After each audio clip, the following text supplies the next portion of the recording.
কোনো ব্যক্তি আমাদের কাছে গুরুত্বপূর্ণ নয়। পুরো দুর্নীতি হয়েছে 15 বছর ধরে, সেই ত্রিফলা থেকে আরম্ভ করে। তা তদন্ত হবে, মানুষের এটা অধিকার আছে, তাদের টাকা যারা চুরি করেছে তাদেরকে শাস্তি দেওয়ার আর অধিকার আছে।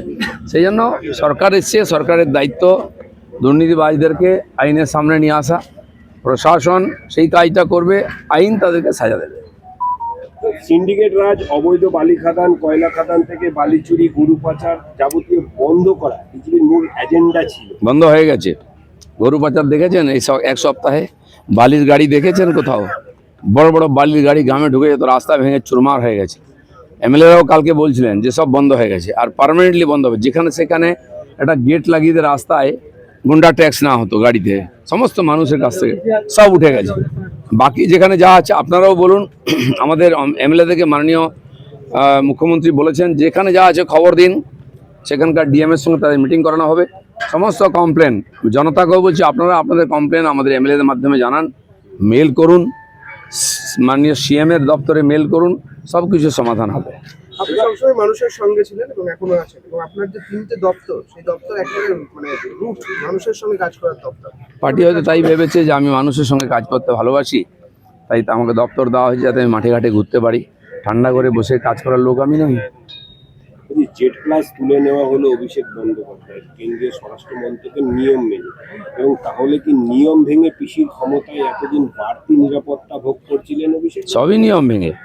কেন ওখানে জেড প্লাস থাকবে? কেন ওই রাস্তা বন্ধ হবে? আজ ওখানে লোক যাতায়াত করছে খুশি, ওখানে বাস চলতো, বাস বন্ধ করে দেওয়া হয়েছে একাধিক, সেগুলোও চালু হবে। সাধারণ মানুষ সবাই কমন ম্যান, আর ওদের শত শত নেতার বাড়িতে পুলিশ পাহারা দেয়। কেন? কালো টাকা পাহারা দেবে পুলিশ?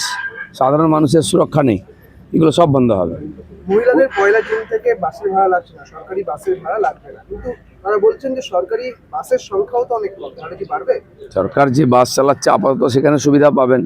পরবর্তীকালে ট্রান্সপোর্ট মন্ত্রী হবেন, তিনি ভাববেন, দেখবেন, বুঝবেন, সিএমের সঙ্গে কথা বলবেন বাস চালানোর দরকার কিনা, কোন রুটে। সিএম দেখলাম আগের সরকারের সময় এমএলএরা বলতো যে ডোমজুর থেকে আমাকে আসতে অসুবিধা, একটা বাস দিন, তো এমএলএর জন্য বাস দেওয়া হলো। বাসের ভাড়া উঠতো না, পোষাতো না, আবার 2 মাস পরে সে বাস বন্ধ হয়ে যেত। অনেক দেখেছি আমরা। বড় বড় করে সেখানে উদ্বোধন হতো পয়সা খরচা করে, কি অমুক বাস হলো, তারপরে 2 মাস পরে দেখা যাচ্ছে বাসটা আর নেই। এরকম স্টান্টবাজির পলিটিক্স আমরা করবো না। সাধারণ মানুষের সুবিধার জন্য যদি মনে হয় সেখানে বাস দেওয়া দরকার, সরকার দেবে। বলছি, সুব্রত গুপ্তের পরেই মুখ্য সচিবের দায়িত্ব পেলেন মনোজ আগরওয়াল। দুজনের তত্ত্বাবধানে এত বছর পর সুষ্ঠু ভোট হলো বাংলায়, তাই কি এই বাংলা সুশাসন ফেরাতে? না, যোগ্য ব্যক্তিকে আমরা নিয়ে আসবো। দুর্নীতিবাজ লোকেদের রাখা যাবে না, অযোগ্য লোকেদের মাথায় বসিয়ে দেওয়া হয়েছে যোগ্য ব্যক্তিদের, সেজন্য তারা হীনমন্যতায় ভুগছিলেন। তো যোগ্য ব্যক্তিকে সামনে আনা হবে, আরও অনেক পরিবর্তন হবে। বাড়ির মধ্যে আবার সুড়ঙ্গ, বহুমূল্য আসবাবপত্র হাওড়ার যে অরূপ রায়, তার ঘনিষ্ঠ তৃণমূল নেতা শামীম আহমেদের বাড়িতে 15 বছরের লুটের তাহলে সুড়ঙ্গের ভেতর সঞ্চয় করছে। শিবপুর থানার পুলিশ গেছে। সুড়ঙ্গ দেখবেন, গুহা দেখবেন, ঘরের মধ্যে আলমারি দেখবেন, টাকা ভর্তি, এগুলো সব বেরোবে আস্তে আস্তে। এখনও সরাবার চেষ্টা করছে কেউ কেউ, সে সুযোগ দেওয়া হবে না কাউ।